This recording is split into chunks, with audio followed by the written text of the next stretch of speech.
Olá, olá, meus queridos, tudo bem? Professor Luiz Henrique para trabalhar nesta aula História do Direito do Trabalho no Mundo, né? Como é que começou esse direito do trabalho que causa alegria a alguns, né? E dor de cabeça para outros tantos, né?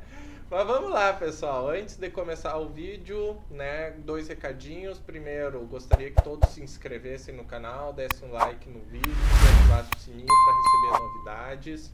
E indicação de livro, né? Para quem tem dor de cabeça com o direito do trabalho, essa obra, Diálogos sobre o Direito do Trabalho, de minha autoria, da professora Cleise, ensina direito do trabalho de uma maneira fácil e direta, objetiva, né?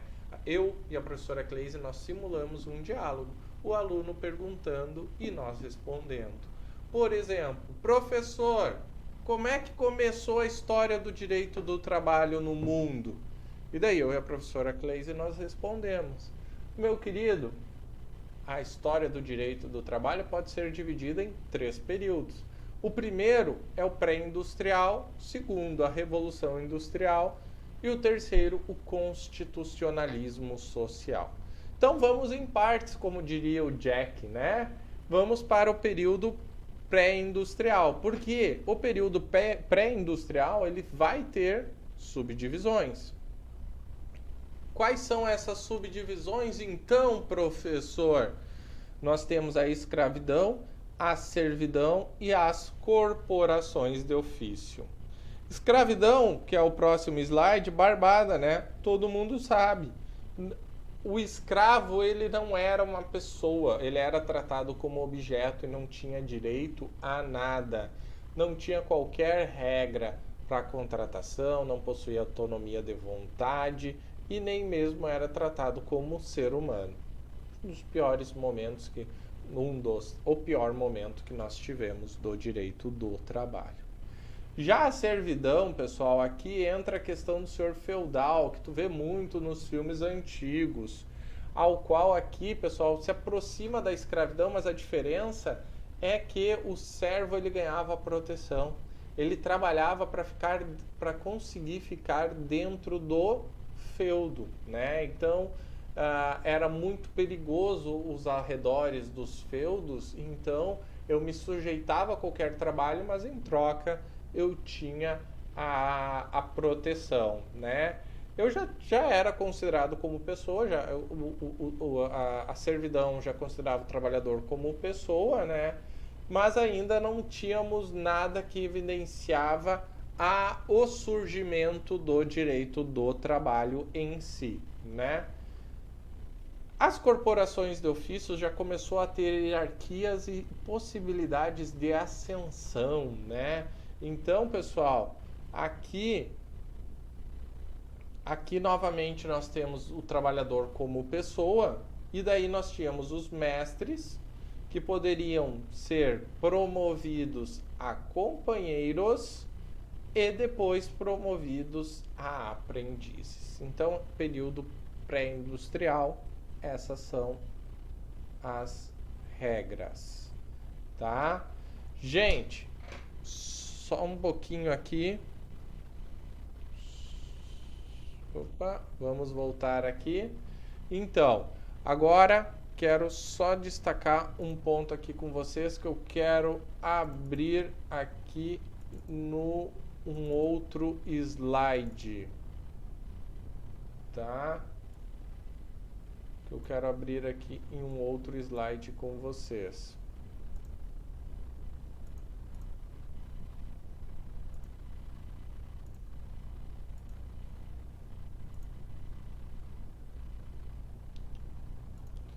Tá aqui. Vamos já ajeitar esta parte aqui. Corporações de ofício. Vamos para a Revolução Industrial. Então, pessoal, tá aqui, tá arrumado. Após o período pré-industrial, nós tivemos a Revolução Industrial. Século 18 e 19 surge a máquina a vapor e com esta a produção passou a ser em massa.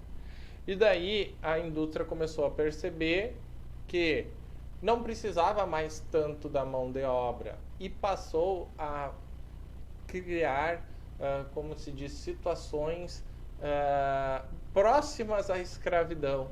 Porque se tu não quer trabalhar por mim, eu tenho uma máquina que trabalha, eu não vou precisar de ti. Então, começou os empregados se sujeitarem às condições precárias de trabalho e as indústrias se prevalecer sobre os empregados nesta condição, né? E o pior de tudo é que a Revolução Industrial pensava na questão, no tema da Revolução Francesa: igualdade, liberdade e fraternidade, né? Nós temos que ter direitos e nós temos que ter liberdade primeiro, né? Nós temos que ser livres, depois nós temos que ser iguais, e depois eu quero que todo mundo fique bem. Mas não foi bem assim, né? E diante desta preocupação que surgiu efetivamente aqui o direito do trabalho, para que na balança entre empregado e empregador, o empregado consiga chegar a um nível próximo de igualdade com o empregador nas relações contratuais.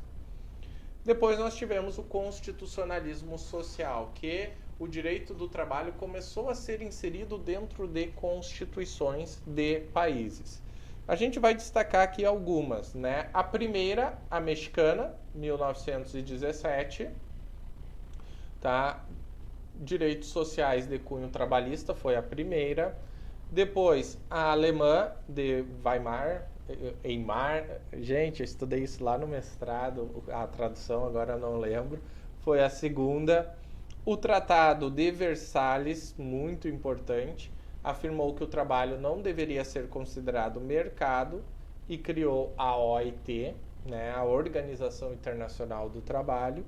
E aqui, pessoal, a Carta dello Lavoro da Itália, que influenciou várias legislações trabalhistas no mundo.